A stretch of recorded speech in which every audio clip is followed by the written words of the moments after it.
तो दोस्तों आज हम राजस्थान जीके के 50 इम्पोर्टेंट प्रश्नों के बारे में बात करेंगे और ये सभी प्रश्न किसी न किसी एग्ज़ाम में पूछे गए प्रश्न हैं और ये सभी प्रश्न राजस्थान सीईटी 12th लेवल एवं ग्रेजुएशन लेवल दोनों के लिए बहुत ही ज़्यादा हेल्पफुल होने वाला है, इसलिए वीडियो में आप अंत तक जरूर बने रहिए। तो चलो वीडियो को शुरू करते हैं। तो आपका पहला सवाल है कि राजस्थान के निम्नलिखित किन जिलों में लाल लोमी मृदा पाई जाती है। तो आपको याद रखना है लाल लोमी मृदा पाई जाती है बांसवाड़ा और डूंगरपुर में। ठीक है, बांसवाड़ा और डूंगरपुर जिले में लाल लोमी मृदा पाई जाती है और यह प्रश्न कॉलेज व्याख्याता परीक्षा 2014 में आया हुआ है और वेरी मोस्ट इंपॉर्टेंट क्वेश्चन है कि किन जिलों में लाल लोमी मृदा पाई जाती है। तो आपको याद रखना है बांसवाड़ा और डूंगरपुर जिले में। अगला सवाल है कि निम्न में से राजस्थान के किस जिले में बांका पट्टी पेटी फैली हुई है। तो आपको याद रखना है वह जिला है नागौर जिला। ठीक है, तो नागौर ऐसा जिला है जहाँ पर बांका पट्टी पेटी फैली हुई है और ये भी आया हुआ है सेकंड ग्रेड परीक्षा 2016 में आया हुआ है। ठीक है, तो ये भी वेरी मोस्ट इम्पोर्टेंट क्वेश्चन है कि बांका पट्टी पेटी फैली हुई है कहाँ पर, नागौर में। तो इसकी व्याख्या है कि यह बांका पट्टी कुबड़ पट्टी या बांका पट्टी का दूसरा नाम क्या है, कुबड़ पट्टी, नागौर एवं अजमेर जिलों में भी विस्तृत है। ठीक है, नागौर के साथ साथ अजमेर में भी ये भी विस्तृत है। ठीक है, तो आपको याद रखना है। अगला सवाल है कि भारत के मरुस्थलीकरण एवं भूवनयन एटलस इसरो 2007 के अनुसार राजस्थान में मरुस्थलीकरण से प्रभावित क्षेत्र है। तो क्षेत्र कितने परसेंट है, 67%। ठीक है, 67% है जो इसरो 2007 के अनुसार राजस्थान में मरुस्थलीकरण से प्रभावित है। कितने परसेंट, तो आपको याद रखना है 67% और ये आया हुआ है सेकंड ग्रेड परीक्षा 2016 में आया हुआ है। ठीक है, ये वेरी मोस्ट इंपॉर्टेंट क्वेश्चन है। अगला सवाल है कि मावठ वर्षा जिनसे होती है वह है, तो वह क्या है, पश्चिमी विक्षोभ। ठीक है, पश्चिमी विक्षोभ से मावठ वर्षा होती है। ठीक है, ये वरिष्ठ अध्यापक परीक्षा 2016 में आया हुआ है। तो सभी प्रश्न वेरी मोस्ट इंपॉर्टेंट क्वेश्चन है, इसलिए आप वीडियो को ज़रा भी स्किप ना करें। ठीक है, और वीडियो को एंड तक ज़रूर देखें। अगला सवाल है कि राजस्थान का निम्न में से कौन सा क्षेत्र अधिकतम नम है। तो आपको याद रखना है अधिकतम नम क्षेत्र है हड़ौती। ठीक है, हड़ौती एक ऐसा क्षेत्र है जो सर्वाधिक नम है। ठीक है, अगला सवाल है कि क्षेत्रफल की दृष्टि से राजस्थान का सबसे बड़ा कृषि जलवायु खंड कौन सा है। तो आपको याद रखना है सबसे बड़ा कृषि जलवायु खंड है शुष्क पश्चिमी मैदानी खंड। ठीक है, शुष्क पश्चिमी मैदानी खंड है जो क्षेत्रफल की दृष्टि से राजस्थान का सबसे बड़ा कृषि जलवायु खंड है। कौन सा, शुष्क पश्चिमी मैदानी खंड। अगला सवाल है कि राजस्थान के किस जिले में सर्वाधिक वर्षा होती है। तो आपको याद रखना है सर्वाधिक वर्षा होती है झालावाड़ में। ठीक है, तो राजस्थान में किस जिले में सर्वाधिक वर्षा होती है, तो आपको याद रखना है झालावाड़ जिला है जहाँ पर सर्वाधिक वर्षा होती है।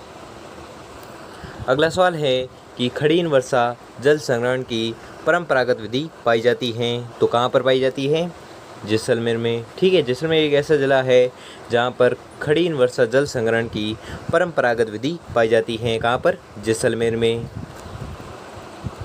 अगला सवाल है कि राजस्थान में शीतकाल में होने वाली वर्षा किन कारणों से होती हैं। तो आपको याद रखना है उनका कारण होता है पश्चिमी विक्षोभ के कारण। अभी मैंने पूछा था। ठीक है, तो ये प्रश्न घुमा कर पूछा गया है कि मावठ किन कारणों से होता है या मावठ वर्षा किन कारणों से होती है। पहले ये पूछा था, अब क्या पूछा है कि राजस्थान में शीतकाल में होने वाली वर्षा किन कारणों से होती है।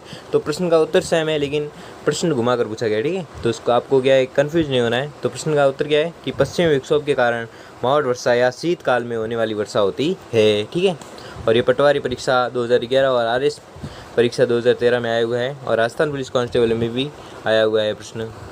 अगला सवाल है कि मिट्टी में खारापन व क्षारीयता की समस्या का समाधान है। तो समाधान क्या है, खेतों में जिप्सम का प्रयोग। ठीक है, खेतों में जिप्सम का प्रयोग से मिट्टी में खारापन व क्षारीयता की समस्या का समाधान हो जाता है। ठीक है, अगला सवाल है कि निम्नलिखित में से कौन सी एक राजस्थान में वर्षा जल संग्रहण की परंपरागत विधि है। तो आपको याद रखना है वह है टांका। ठीक है, टांका है जो वर्षा जल संग्रहण की परंपरागत विधि है। अगला सवाल है कि उत्तरी भारत में शीतकालीन वर्षा का कारण है, तो आपको याद रखना है शीतकालीन वर्षा का कारण है पश्चिमी चक्रवातीय विक्षोभ। ठीक है, पश्चिमी चक्रवातीय विक्षोभ है जो शीतकालीन वर्षा का कारण है। अगला सवाल है कि वर्षा जल संग्रहण लाभदायक है, तो आपको याद रखना है वर्षा जल संग्रहण लाभदायक है किसके लिए? भूमिगत जल स्तर सुधारने के लिए। ठीक है, भूमिगत जल स्तर सुधारने के लिए वर्षा जल संग्रहण है जो लाभदायक है, और ये रीट लेवल 2 परीक्षा 2011 में पूछा गया था। ठीक है, अगला सवाल है कि निम्न में से किस जिले में औसत वर्षा सबसे अधिक होती है, तो आपको याद रखना है वह जिला है झालावाड़। ठीक है, झालावाड़ ऐसा जिला है जिसमें सर्वाधिक वर्षा होती है, तो आपको याद रखना है कौन सा जिला है? झालावाड़। और ये पाया हुआ है राजस्थान पुलिस कांस्टेबल परीक्षा 2008 में, ये दो बार पूछा गया था सवाल। ठीक है, तो आपको याद रखना है, पहले भी मैंने अभी पूछा था, अभी भी आया, यानी कि very very most important question है। जो प्रश्न रिपीट हो रहे हो very very most important question है। ठीक है, आपको याद रखना है। अगला सवाल है कि किसी स्थान की जलवायु के निर्धारक घटक कौन कौन से हैं, तो आपको याद रखना है निर्धारक घटक है उपरोक्त सभी। ठीक है, तापक्रम, आर्द्रता, वर्षा, वायु वेग व वायु दाब, ये पांचों घटक है जो जलवायु के निर्धारक घटक है। अगला सवाल है कि तापक्रम में प्राय एक रूपता, अपेक्षाकृत अधिक आर्द्रता एवं साम्यक वर्षा राज्य के किस भूभाग की विशेषता है, तो आपको याद रखना है यह विशेषता है अरावली का पश्चिमी भाग। ठीक है, अरावली का पश्चिमी भाग है जो आर्द्रता एवं समसामयिक वर्षा राज्य के वापस पढ़ते हैं प्रश्न की। तापक्रम में प्राय एक रूपता, अपेक्षाकृत अधिक आर्द्रता एवं समसामयिक वर्षा राज्य के किस भूभाग की विशेषता है, तो यह विशेषता किसकी है? अरावली का पश्चिमी भाग की। अरावली के पश्चिमी भाग की यह विशेषता है। अरावली के पश्चिमी भाग नहीं, अरावली के पूर्वी भाग की विशेषता। ठीक है, ये गलती से हो गया। ठीक है, तो यह प्रश्न का उत्तर क्या है? अरावली के पूर्वी भाग की यह विशेषता है। अगला सवाल है कि राजस्थान में गर्मी के मौसम में चलने वाली शुष्क व अति गर्म हवाओं की दिशा क्या रहती हैं, तो आपको याद रखना है हवाओं की दिशा रहती है पश्चिम से पूर्व। ठीक है, तो वापस से प्रश्न पढ़ते हैं कि राजस्थान में गर्मी के मौसम में चलने वाली शुष्क व अति गर्म हवाओं जिसे लू कहते हैं, तो वह किस दिशा की ओर रहती हैं, तो आपको याद रखना है इनकी दिशा होती है पश्चिम से पूर्व की ओर। अगला सवाल है कि 21 जून को सूर्य किस रेखा पर लंबवत चमकता है, तो आपको याद रखना है यह चमकता है कर्क रेखा पर। ठीक है, तो 21 जून को सूर्य है जो किस रेखा पर लंबवत चमकता है, तो आपको याद रखना है कर्क रेखा पर लंबवत चमकता है। और कब चमकता है ये भी आपको याद रखना है, तो आपको याद रखना है कि 21 जून को चमकता है।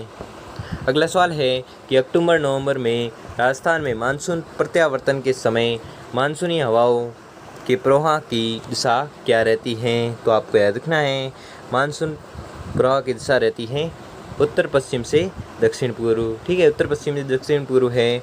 जब मानसून जब लौटता है तब इसकी हवाओं की दिशा रहती है उत्तर पश्चिम से दक्षिण पूर्व। अगला सवाल है कि निम्न में से कौन सा जलवायु क्षेत्र है जो राजस्थान में नहीं है, तो आपको याद रखना है वह जलवायु क्षेत्र है उक्त में से कोई नहीं। ठीक है, उक्त में से कोई नहीं है जो राजस्थान में नहीं है।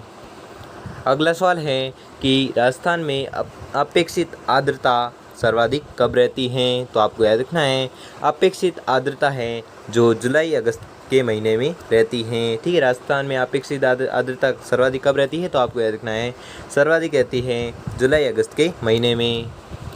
अगला सवाल है कि राज्य की अधिकांश वर्षा किन पवनों से होती हैं, तो आपको याद रखना है अधिकांश वर्षा होती है दक्षिणी पश्चिमी मानसून से। ठीक है, दक्षिणी पश्चिमी मानसून से राजस्थान की अधिकांश वर्षा होती है।